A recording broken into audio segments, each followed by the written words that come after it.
Welcome back, everybody, to another episode of the Jodo Cast, your Star Wars gaming podcast.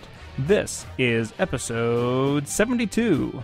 My name is Evan Lewis, and you'd think I would, as always, be joined by Leo Andri and Joe Latovsky, but they couldn't make it. You can actually catch Leo on the next episode of the Docs Cast, the official podcast of Paradox Comics and Cards. I've probably gotten those two words switched around, but you get the idea. Awesome comic book store I have visited up in Fargo. And again, if that's Moorhead, I'm sure they will correct me. But the point is, Leo is still in action tonight. Instead, I am very happy to have joining me the GM to the Star, parentheses, Wars, Seth Glenn. How you doing? Doing great. Thanks for having me. Always Good. a pleasure. Yeah, it's always a pleasure to have you on. And not just to run us through a gauntlet of mazes and monsters. Yeah. Don't have to be nearly as creative tonight. Oh, we'll put that to the test. But before we get to anything else, we, of course, have to say a gigantic thank you to the most impressive people that humanity has to offer, and that's our patrons who give their time and talents over at patreon.com/thejodocast. They keep this going. In fact, they're listening right now. You there listening to this show right now, you as a patron keep this going. Yes. So thank you so much. Yes, you. Very, very thankful. So if you don't know what we're talking about and you would like to know why we're so thankful, you can go over to patreon.com/thejodocast, just like all of our other shows, .com/thejodocast, not shows, but, social sites. That's the word. And you can see how other listeners have helped us to keep the lights on and how we have found ways to say thank you to those awesome people. And, again, we're going to do this housekeeping at the front thing. I did get some feedback, and I was told it comes off pretty good. It's a good idea, and I like it, too. We can end the show on more of a fun note instead of a, oh, man, we're tired. Now we got to talk about where people can find us. So, over at our website, jodocast.com, not the Jodocast, just jodocast.com, you can find links to the Discord, and you can find all of our shows and the occasional article. But you can also find our store. We have a store, and you can get playmats for your Star Wars Destiny game. You can get custom art cards, alternate art cards for, right now, X-Wing and Imperial Assault. With some incredible artwork, by the way. Oh, I think all the art that Leo, these are all Leo originals. Wish we could get his signature on them. Big flashy signature. They are so cool. I love them. I want them to be on t-shirts. I like them that much. That would be amazing. Them every day. We're working on it. So yes, lots of cool things. T-shirts, like I said, at the store. Go check it out. There's also a feedback survey on the site. It's a little button at the top. Can't miss it. It's where the old Henderson farm used to be. That's, whenever someone says you can't miss it, you can probably miss it, but I mean it this time. You can listen to us anywhere you find podcasts. The main ones that we are on are iTunes, Google Play Music, Stitcher, YouTube even, and our RSS feed, which feeds into many, many, many other sources. Just look for us by the name. And, of course, Twitter, Facebook, Instagram. We're on Twitch and Mixer more often now because of the Xbox integration. And there's new videos on YouTube. And you can talk with us at our Reddit, which is reddit.com/r/thejodocast. It's a little quiet there, but where it's not quiet is the already mentioned Discord server. We are on there pretty much all day. All day, every day. All day. See, I'm not lying. We've got outside people. They'll tell you. You can ask Seth. All the channels, too. We got the miniatures channel, we got the card game channel, role-playing, video games. It's all there. And some fun trivia, too, which Joe would love to have more people play. Yes, Trivia Tuesdays. And I also want to point out that the Discord is not locked out to patrons only. There are some cool patron exclusive areas, but most of the rooms are open to the public. Oh, and speaking of folks who may not be inclined to do the whole Patreon thing, wherever you get us, please leave us a comment and a review. It really helps us get out there. And again, you can find all that and more at jodocast.com. We've got an email. It's on the website. We don't get emailed very often, but, you can find us many other places. Before we get on, that's enough about me. So, Seth, if someone wanted to hit you up directly and tell you what a great job you do on those RPG shows, where would they hit you up? Yeah, probably the best place would be on the Twitterverse. I am at WhiteFoxSG. That's, the color white, Fox, SG. Very creative, my initials. But yeah, I do most everything on there, and so that's a good place to follow. I'm also watching that during the day as well as the Discord channel. For the JodoCast, so, You're a busy guy. You got a lot going on. You're a multimedia maven. It's true. No joke. So, the next part of the show that we have usually is what we've been playing, and we know that you've been playing some Star Wars RPG. We know that much. Absolutely. But what else have you been up to, Star Wars or otherwise? Well, Star Wars related. I've been playing some Imperial Assault with my son. His name's Grayson. He is all of 7 going on 8 in a month. And so, I bet he's loves right the at the minis. age. He does. And he's old enough now that I'm not worried about him throwing them or banging them together. The 4-year-old, on the other hand, it's, you got to watch him. But Grayson's also old enough where he can read and understand most everything. So, that 7-8-year-old range is great for if you're, have kids of, your own out there and you want to get them into tabletop games. When they can read, that's a good indication for a lot of them. But, you can also get them to go through it. We're learning the real rules, not when I first came out, he couldn't read very well. So we basically just lined up minis across from each other and rolled dice to see who got the higher number, and that was who won. So, That's not a bad way to play, though. Yeah, you got to get them invested in it early, so. Sure. Other than that, let's see, I actually went today to my friendly local game shop in Oklahoma City here, and bought, they finally had Rivals in stock. Oh. Finally. Yes, I was very excited to see that. And Mine have been sitting on the shelf being like, well, I can't wait for you to be legal. I know. And then I also pre-ordered Legion because I'm definitely getting all the things for Legion. I think I'm the only one who's not. Yeah, well, my tabletop gaming started with minis and evolved from there. So...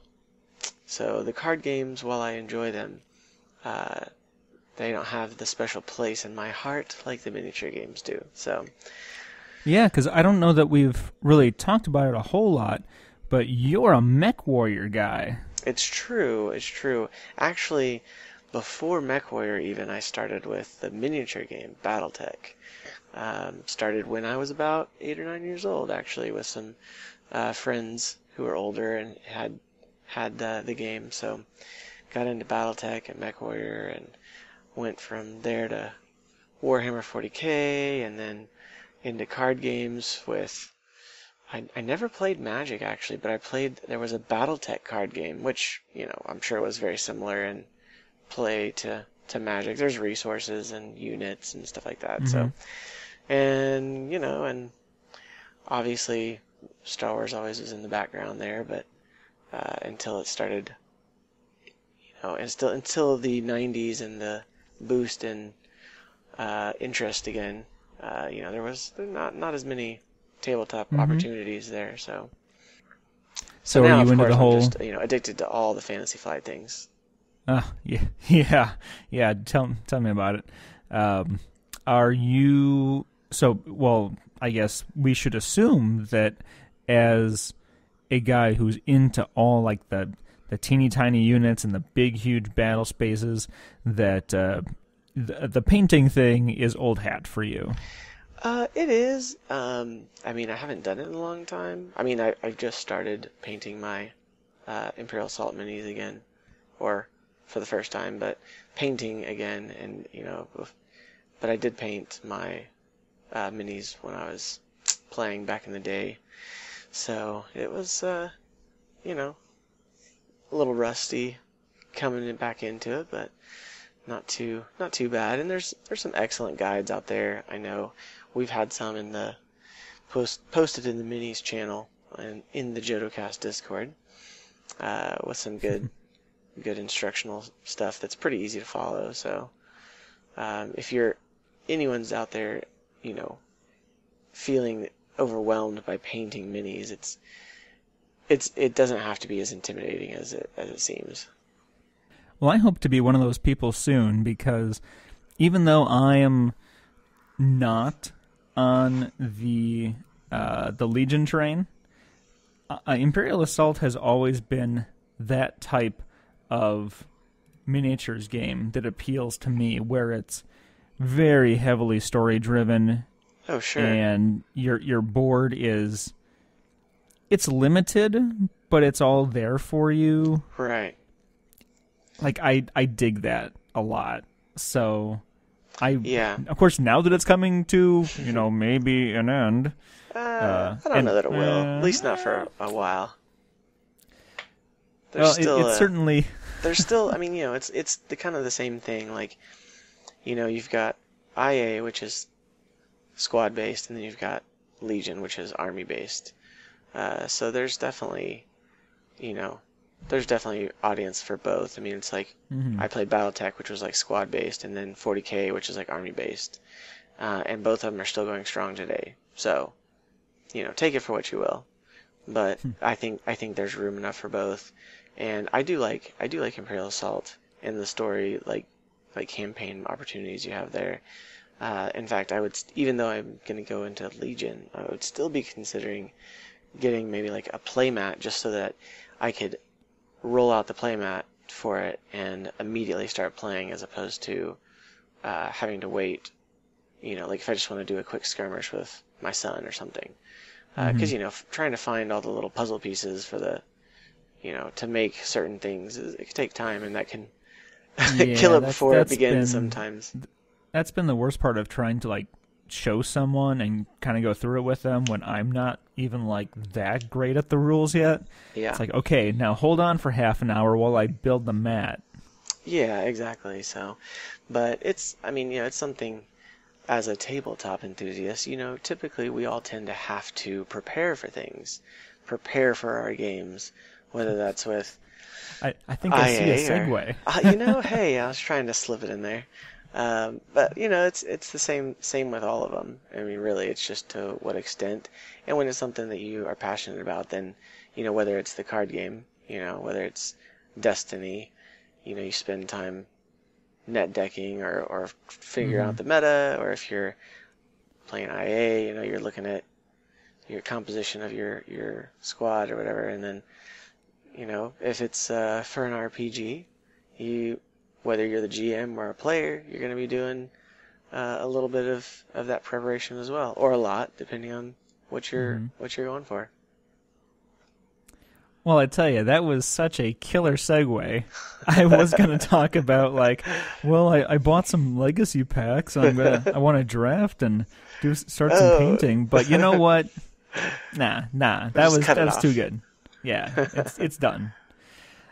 So obviously, I always say, trying to be coy about it, like, you haven't seen the title of this episode on your podcast stream yet. Right. But we are going to be talking all about RPG this time. Yep. And I've been threatening you with, let's just talk about RPG stuff for quite a while. Absolutely. And then we had like the how to start becoming a GM episode, and we couldn't get you for that one. I know. I'm sad I missed it. Yeah, so I'm glad that this worked out. I mean, I miss Leo and I miss Joe, but I'm glad that we were able to do this finally. Absolutely. Because like the theory and design and all the little minutia of not just how to be a GM, but then all the layers of that. Sure. I get psyched about. I love this stuff. Yeah, I mean, like, and obviously, we both have done some GMing, and I know for me a lot of it is I just love world building. I've honestly, even before I started playing RPGs as a kid, I would world build. I mean, like, I don't know. I mean, it probably even started with like playing Legos with my best friend growing up.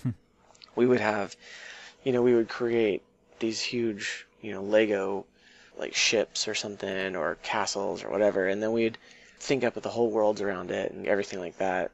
And then even moving on into the other tabletop games I played, like BattleTech was very, it had an element of RPG to it, which is part of why I liked it so much, is because it was almost like an RPG light with a tabletop game, because you would create characters, personalized characters who were your units, and they had tables on how to create those, and they had all this backstory, and you could choose to be, in this army or that army, and with these advantages or disadvantages, and so, all of that stuff was definitely a precursor for me into just enjoying this kind of like building worlds, whether that's something grand or something, like even now for my kids, like, oh, I'm gonna tell you a 5-minute story for fun kind of thing, and I'll use their names in it kind of thing, and of course they like that.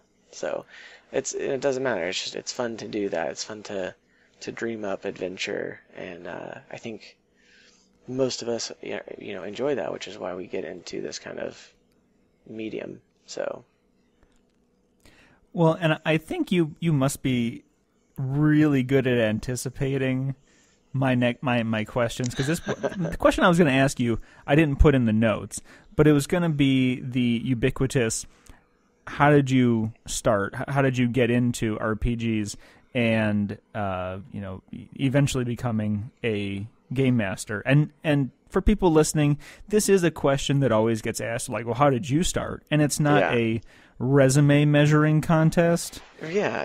It's, I mean, because we all like to know the history of the people that we play with and the people we talk with.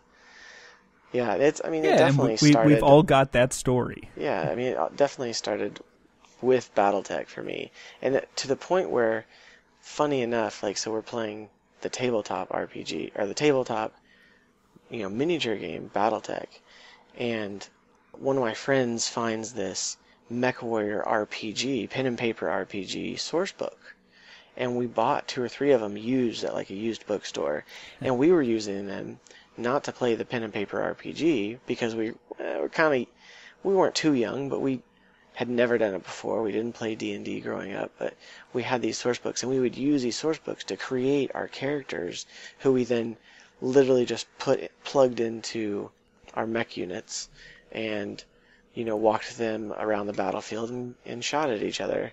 And there was great, just like in a good RPG now, there was great sorrow if one of them got shot and killed in battle, or their mech was destroyed and they didn't make it, kind of thing.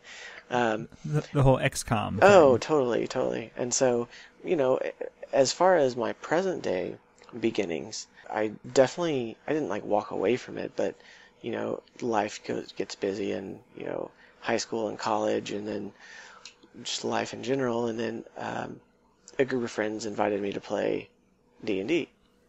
And I had actually never played D&D, and this is after I've already gotten married and had kids, and I was like, man, yeah, I want to play that. I never got the chance to growing up, and so I joined them, and we played. I mean, we probably, as lots of groups suffer, we probably played 6 times, and then the campaign kind of fell apart, and then we started playing something else, and so, but then I around that time, Fantasy Flight started having the Star Wars products, and then they announced they were going to have the Star Wars RPG, and then, it kind of snowballed from there. I've definitely, I don't have the money to buy all of the RPG books, but I've bought all of the core books and a couple other resources for that. But then I've also I've expanded from there, and I enjoy the some other RPGs. I've even backed a couple others on Kickstarter that piqued my interest, and so that's kind of where I am today, and how even outside of Star Wars, I enjoy like the good storytelling and the different mechanics of it, of different systems, like the Genesis system, or the D20 system, or several others that I've played in recent years. Sure. So, okay, let's talk about. I wanted to get into for me, it's kind of the next step of last time with Leo and Joe. We talked about what all's like the broad strokes involved in being a GM. Like, what does that mean? Whether it's D&D, Star Wars, Pathfinder, Cthulhu, whatever. And this time, I want to get with you on the nitty-gritty. And again, you can get so minutia on these things. We're going to try to stick to broad strokes. Sure. As much as we can. And a lot of this stuff is not specific to Star Wars. It's pan system. It's system agnostic. Absolutely. So when it comes to building an adventure, where do you like to start? Just you personally. Do you like to start with, here's a story that I want to tell, or do you wait for your players to be like, I'm a smuggler, I'm a Jedi, I'm a soldier, and then like build from there? Or do you just have like, it's Star Wars and we're gonna play Star Wars? No, not that specifically. I definitely, I tend to start more with like the idea of a story. So like our current campaign, I'm not going to give out any details, but my plan is no spoiled. spoilers. But I definitely had a thought like, this would be something that could be really fun, like a fun adventure for a RPG group. I guess I could say part of my inspiration for this one was from actually a World War II movie. Leo mentioned it, so it's no spoiler here, but called the Monuments Men. That's right. I forgot. And so Monuments Men, it has this element of these guys who are not warriors necessarily, but they're going into World War II. At the end of World War II, they're like old men, like architects and artists and experts and stuff like that, and they're going over to Europe, joining the military to rescue all this art. I was like, oh, that would make a fun RPG thing. So that's definitely where some of my inspiration for the current campaign. Now, I've not limited it to that. I've got some other fun twists that I'm excited about. But that's taking that idea from a movie kind of thing, or from a book that I've read, or even if it's not the idea of a particular story adventure or story arc, even just like thinking of a genre. So even outside of Star Wars, I've read books. I'm a pretty avid reader, or at least I was, and still am when I can. I might get a book and read through it and be like, man, this world that this author has created would be awesome in an RPG or a video game or something like that. And, it's like, I'm excited that I just got through it, and now I want more of it, but there's not any more of it. And so it's like, oh, what if I could make it into an RPG, which with systems like Genesis, or you could do it with D20 or several different, the Fate system, you can create anything. It doesn't matter. You can pick a system that you like and create a story concept with any story and any inspiration that you have for it. So that's where I start generally, is with the stories. So it's not like I tend to do that more than talking to players and saying, what do you want to play?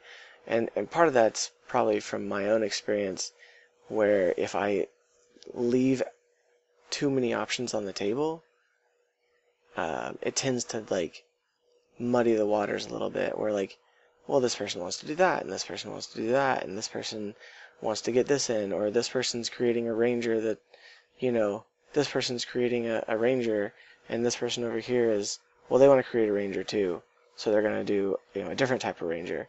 And then you've got like half the party is all the same class, and, so it's not that that's necessarily bad. You can totally do that, but, and not that choosing the story first forces characters to be something else, but, they may look at the story and make decisions on their character based on knowing what they're going into beforehand. And so, kind of still leaves options for players, but not necessarily gives them full range of making the decision as well. Because the GM is also a player. I mean, we as GM want to enjoy it and do something that we want to do too. And typically we have an idea of what we want to do. Or at least, hopefully. Yeah. And you brought something to the forefront of my mind that I've been thinking a lot about lately, because I watch a ton of not just D&D being played on YouTube, but people talking about GM theory and the way that they build their games. And so I have all these like internal dialogues about my thoughts and opinions. I don't get a chance to, sit down and talk with someone about these important things. Oh, absolutely. And one of the things that I've been thinking about a lot lately is how the GM has fun. Like the ultimate goal for having fun for the players, if you're playing D&D, like we're going to go into the dungeon, kill the dragon, get the treasure, level up, there's that aspect to it, and the whole uncovering the story. Right. But what do you, and this is all just your thoughts, sure, on the fun? What is the fun for the GM in playing the game? Absolutely, because we want to have fun too, guys. We're not just out to kill your characters, I promise. Although I did have one GM one time. Yes. Where we created, spent a whole session creating our characters, and we started, and he said, all right, you all wake up cold, not knowing where you are, and in a room naked. And it's like, what? We just got all of our gear and all of our cool character stuff put together, and he just took it all away, and we eventually reacquired it. But, like, the joke was with the other players was that this guy loves to kill off characters. We don't all want to do that. But, we want to have fun. And I think for me, the fun is going to come from seeing the players enjoy the story. I think that's a big one. I think also maybe surprising the players. I think that there's a lot of fun in that. When you can throw something that not surprise them, I don't know, like surprise them in a way that makes them think too. Again, for me also seeing players like really get into the role play, or they come up with a creative solution to something. And so that's, or it's like, or the fun is also when the players surprise me, and so looking at that's how I tend to try to be a player character as well, whenever I'm not the GM. For example, in one of the D&D campaigns that I had been in, recently. I was a druid, and this guy had some like random encounters pop up, and if it, like it was a creature, I had like the like animal handling kind of like skills and stuff, and so I just kept I kept like befriending these animals that he had meant as like encounters for us to fight, and so it's funny because then he's a little exasperated that he's not getting us these encounters, but we're all laughing and having a good time. And he was enjoying it too, and eventually, we're all laughing, and it's a lot of fun. I think the fun for the GM comes when it's like we're all surprising each other and laughing, and again, it's about the fun. Yeah, what made me really feel strongly about it was that one of the guys that I watch had said that, the GM wants to win, wants to have fun, and it was meant to be like, I'm trying to kill your guys. And I was like, I mean, maybe an Imperial assault. I mean, sure. you could. I mean, like, there's always the challenge. I think one of the I don't watch a lot of them on YouTube necessarily, but I spend a lot of time driving for work, so I listen to a bunch of podcasts. I should ask you what your favorites are then. Oh, okay. Well, we'll get into that Not in a second. Not that we're plugging other people, but I mean, this is a thing that comes up too. Yeah, there's tons of actual play podcasts that are great out there. I think probably two of my favorites right now to listen to are the Dice for Brains podcast. Oh yeah, they're fantastic, and the GM Ross is amazing. He does so well with leading the stories, or leading the players on a story, but also letting them craft the story. And he has he tries to mess with the characters, not necessarily kill them, but he tries to get them to.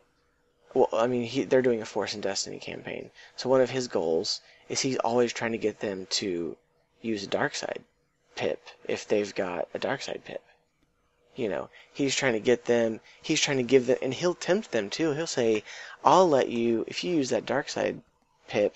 I'll give you, a blue boost die," or he'll throw things out there. Trying to, give them the easy path, like the whole dark side tempting kind of thing.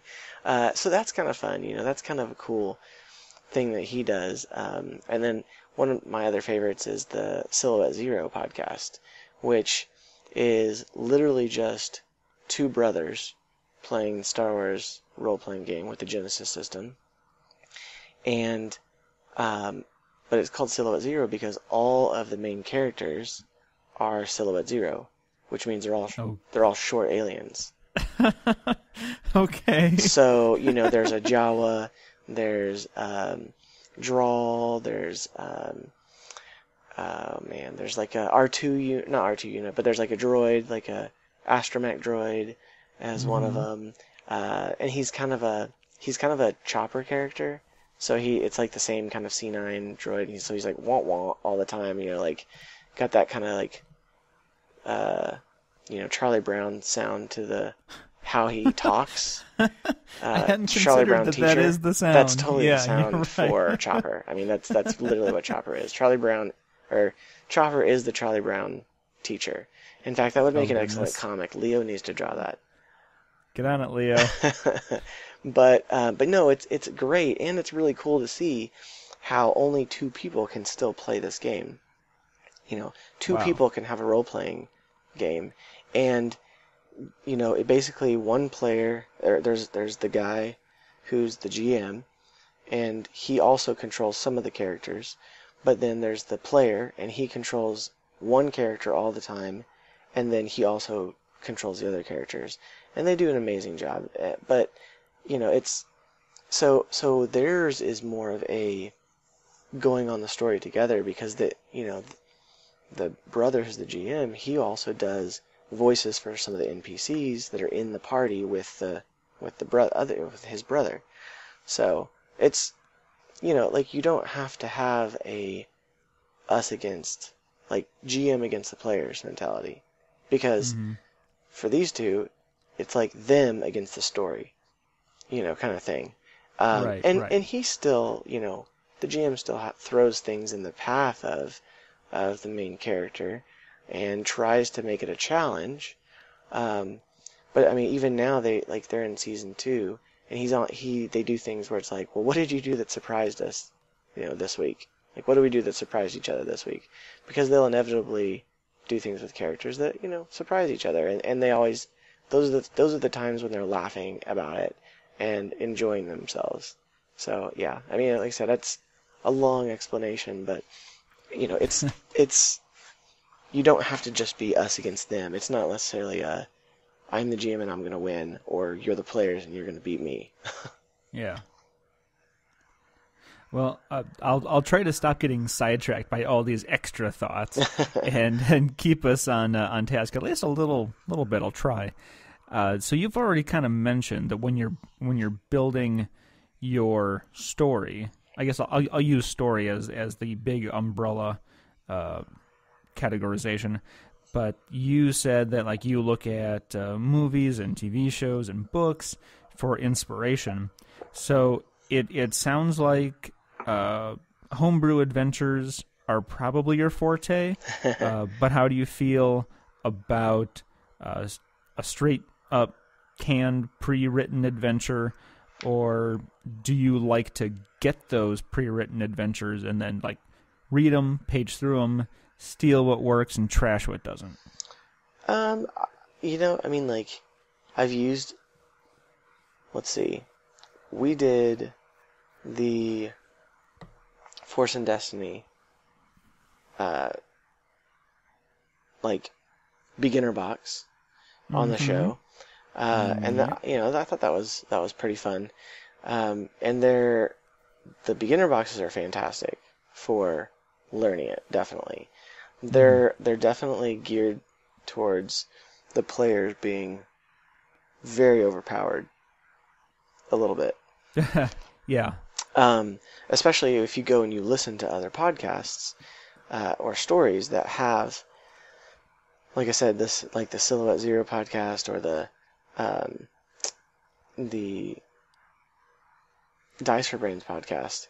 They're both running Star Wars RPG, and sometimes like their characters will go down, because they're up against 3 squads of stormtroopers, and but then they will have, especially with the Silhouette Zero characters, one of the things I like about them is that they find different ways around it, kind of thing. But for the homebrew versus the canned adventures, I think they're great. I mean, like, I think that they deserve to be played because there's really talented people that came up with those. They're really just homebrew campaigns by people who work for the company. Which that's a good way to put that. Which is kind of a cop out, but I mean that's what it is. I mean that's literally what it is. It's this person or these group of people came up with this campaign, and they want to share it, and that's what we all do to an extent. If we're in the medium of sharing and talking about games with other people, we like to share our stuff. We like to share our creations, and so that's what they're doing. And so, like I said, I think there's a lot of worth in it. I don't know, like, I like to be creative, so yes, like the homebrew adventure is definitely my preference. But I've ran through all 3 of the beginner boxes for Star Wars. I did, Force and Destiny with you guys. I did Age of Rebellion with Alan and some other friends online, and then I did the Edge of the Empire with my gaming group that I have here locally. So, and they went great, kind of thing. So, I don't know. It's like I said, there's definitely room for both. Yeah, those beginner games I think are often overlooked because of the name beginner game, but they're so well put together. I ran the Age of Rebellion one for my usual D&D group like a week or two, I think, before Rogue One came out. And it's very much a Rogue One style adventure. Absolutely. And they seemed to really love it. And then after Rogue One came out and they saw what went on there, they were like, how did you know there was going to be like a murder bot in there? And like, you know what? It just seemed right. It just seemed right, yep. Yeah, and that they're also great. Like, if anyone ever wants to learn to GM, the beginner boxes are fantastic. Or even picking up a campaign book. I mean, because they give you everything you need. Even sometimes with the beginner boxes, they'll give you some blocks of text to read to your party, as a guide. Not necessarily, don't necessarily have to force them down that path, because that could easily happen.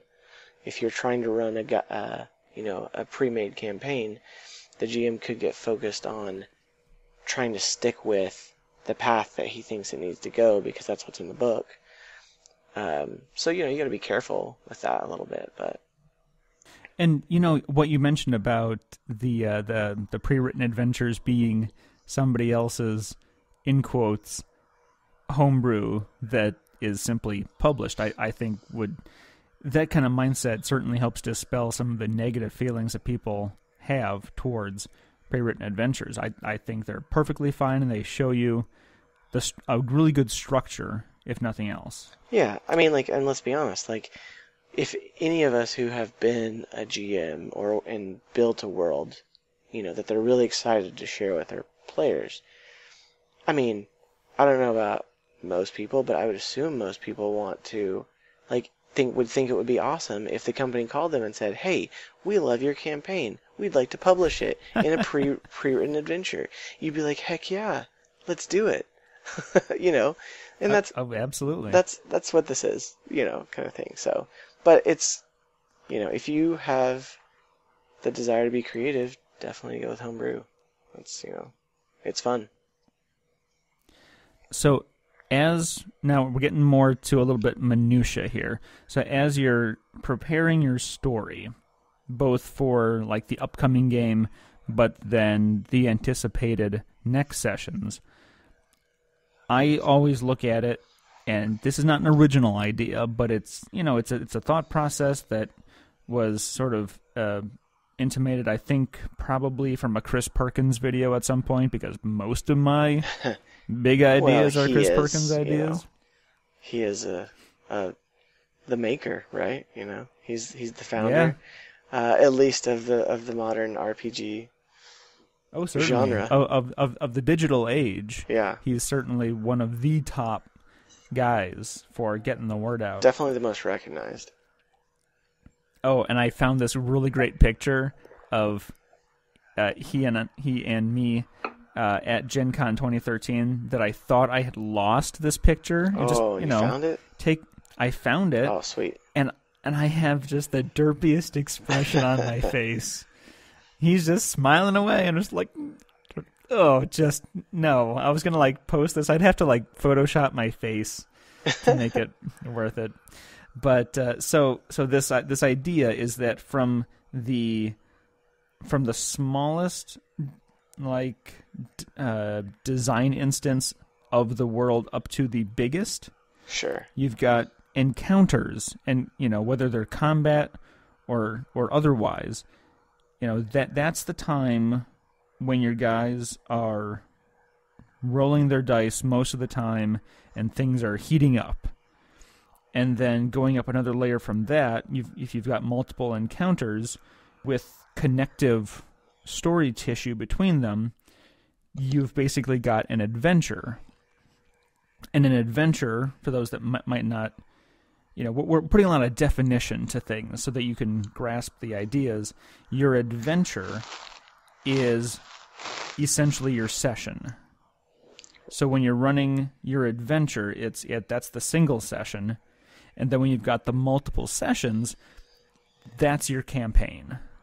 Yeah, I mean, I think if you wanted to give an example, you could say, look at look at like the original Star Wars trilogy, right? You got 3 movies. Each of those movies would be an adventure, right? And the 3 of them together, or you could even take all of them together, all 9 of them together. You could say all 9 of these movies, that's what a campaign is. Technically, like I said, that's a really long one, but to say even just looking at the original 3, you could say these 3 movies are a campaign. You've got the same characters, going from the beginning to the end, or most of the same with others here and there. You've got each movie would be kind of the adventure, like 3 different adventures in one campaign. And then, looking at like each movie as having different scenes, different locations. Those are all the encounters. Like, Luke had an encounter with the Jawas. It wasn't a combat scene. It was a negotiation. It was a check on deception. It was all that stuff leading up to where he eventually had met the characters R2 and C-3PO. Like I said, it wasn't a combat scene. It doesn't have to be a combat scene, but yeah, the whole breakdown of that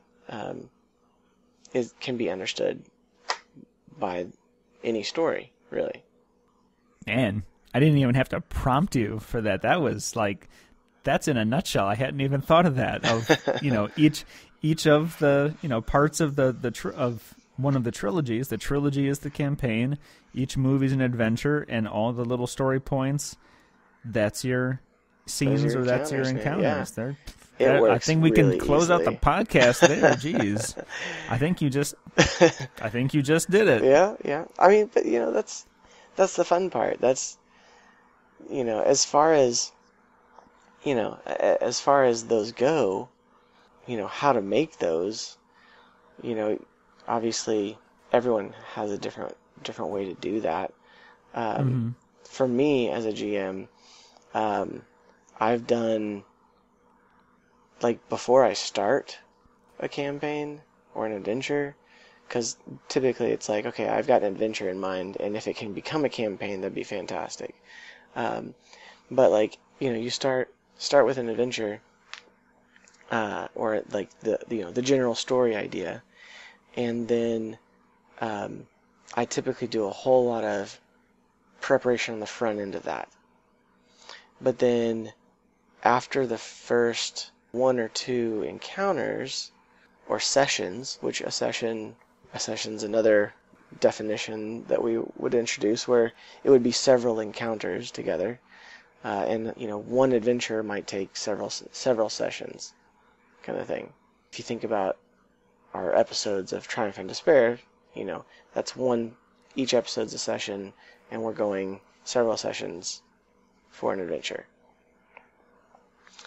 But what I do in preparation is not a whole lot after the initial preparation for the overarching story arc.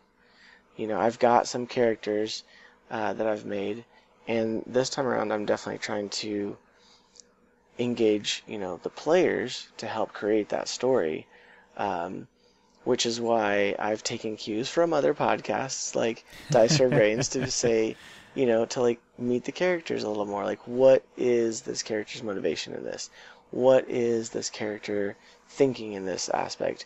Or I'll just, ask a player, well, what do you see? Or who is this, character? Or what is this? And then you wind up with something that's completely random but totally appropriate and lots of fun, like a battle droid in a purple poncho. I mean, I couldn't have thought that up, and it's something that the group came up with and made it so much more fun and entertaining at the time, and it's something that we're going to remember, like the droid in the purple poncho. That's one of those things where you leave the session or years later you're like, oh, I remember that droid in the purple poncho, that was hilarious, something like that. Well, when we're going to have T-shirts. Well, I mean, with him I all think over we it. should. I mean, seriously. Yeah. That would be fantastic. But yeah, I mean, like, doing preparation, I mean, like, whether you prepare with, like, a piece of paper and a notebook, or you are a technology junkie like me, and I use a program, like I use OneNote on my computer, and I have tabs for all the characters, and I have tabs for each session, and I try to have tabs for, resources and the overarching plot. But I kind of did that all at the beginning, and then in between sessions, it's like, okay, well, this is what happened this time, and this is where the players took the characters and the story, and, just kind of give myself a couple paragraphs of notes for the next session to say, all right, this is where I would like for them to end up, but how they get there is up to them, and up to, what happens during the session. So would it be fair to say that for you personally, you tend to start with building out the adventure, and not necessarily like with a defined ending, but Sure. like with a basic arc, and then we as players help fill in a lot of those bits, and then when you reach a point in that adventure where the session ends, your prep is essentially done, and you can just make tweaks based on whatever crazy crap we've pulled on you Exactly. for the next session, but it's still contained within the jar of the adventure. Yeah, exactly. And, like I said, even sometimes between sessions you might have to come up with a new character or something. You might have to... If we kill the main bad guy, on accident. Kill him a little too soon or something, or, I haven't had this, but, the party could decide not to go to the planet that you want them to go, and then, you've got to roll with it, and have something else that maybe leads them there. There's an RPG that is called Tales from the Loop, and it's a alternate 80s sci-fi kind of RPG, very Stranger Things.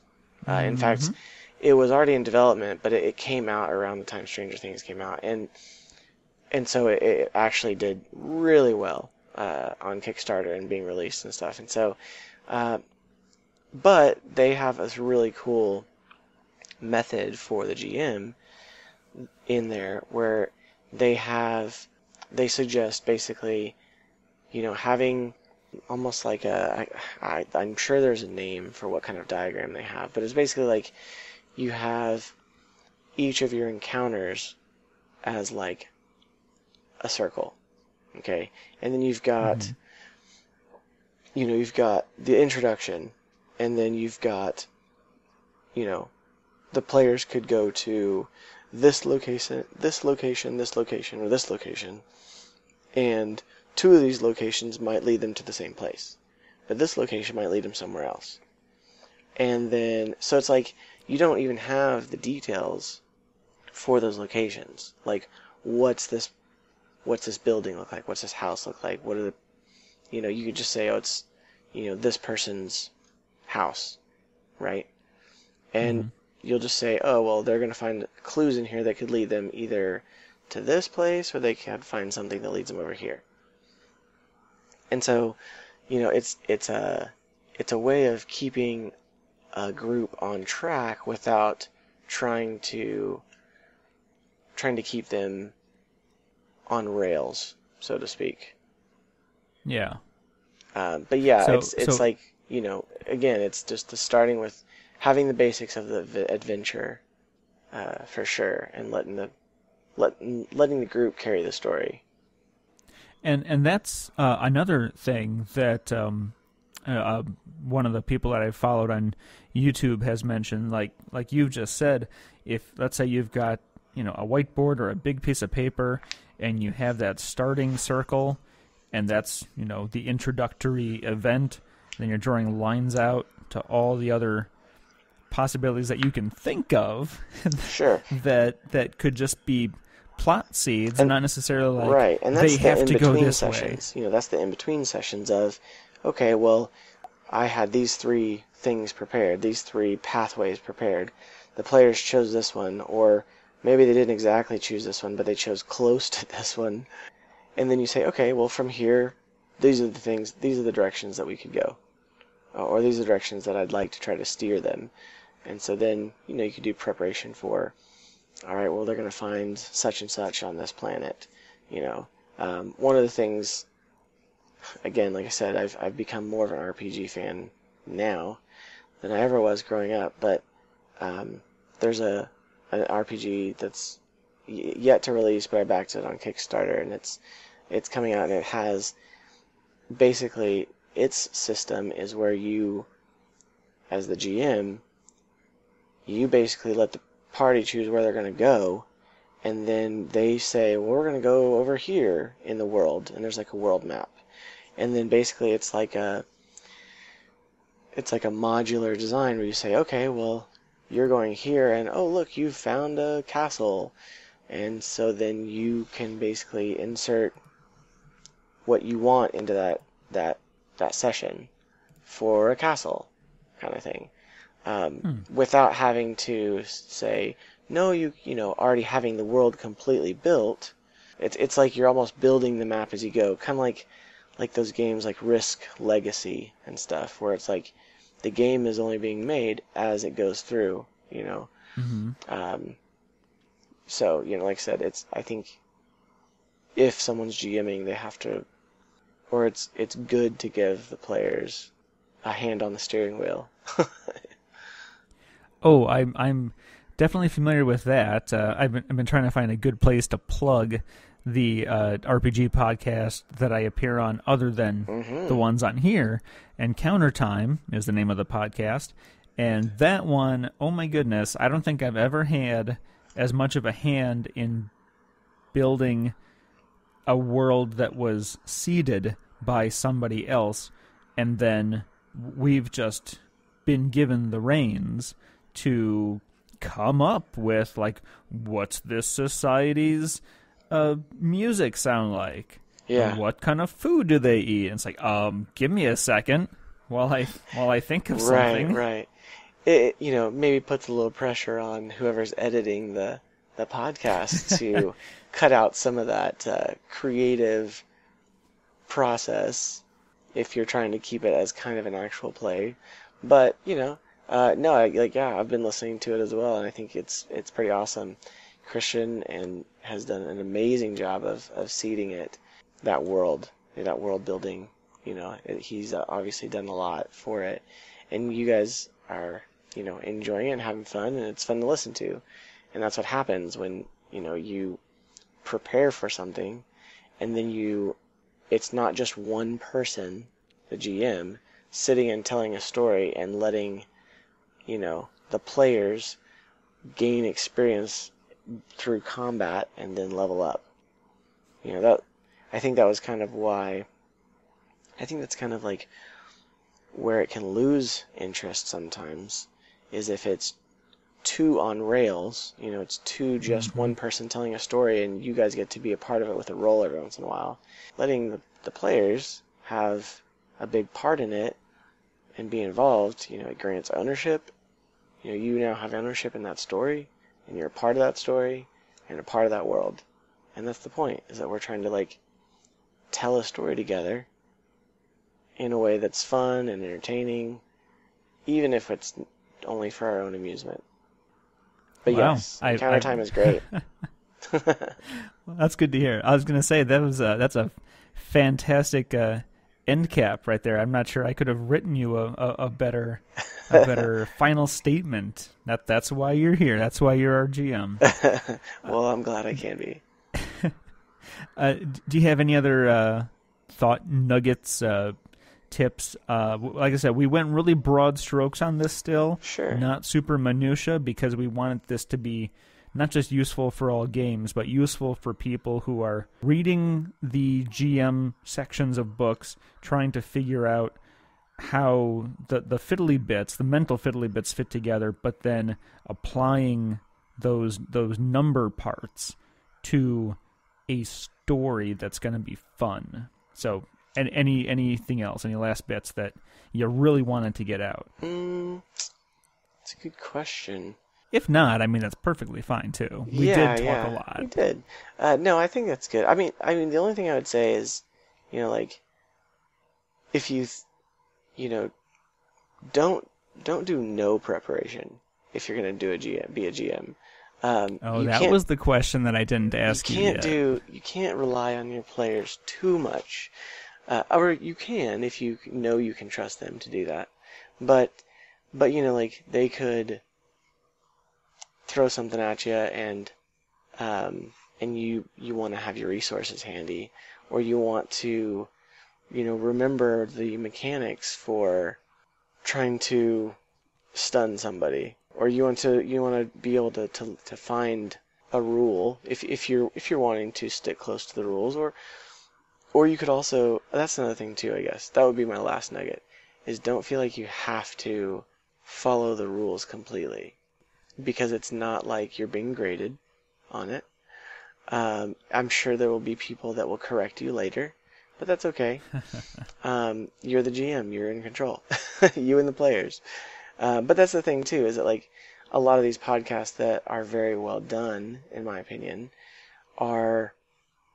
they take leniency with the mechanics.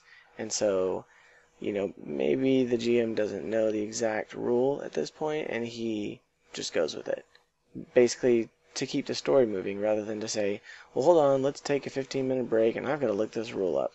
I mean, you may want to do that for some things, if it could, break the story and the game, but for the most part, you don't have to do that. You can just roll with it, and then go back to it later, or something. So yeah. Awesome. Have fun. That's the most important part. That's right. That's what it's about.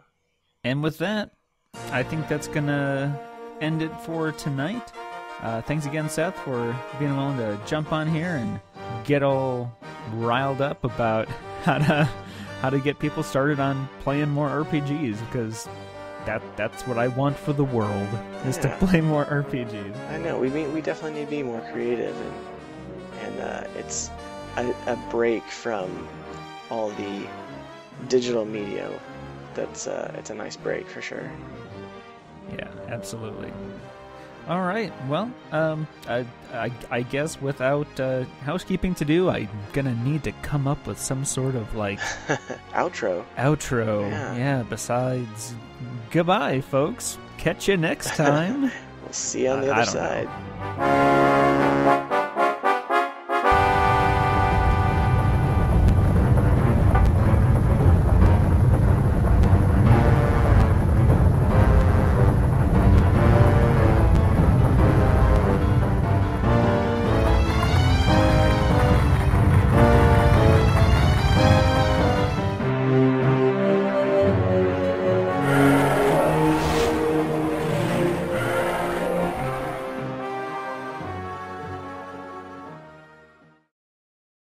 There you go. Perfect. I'll just have the guest host come up with the outro.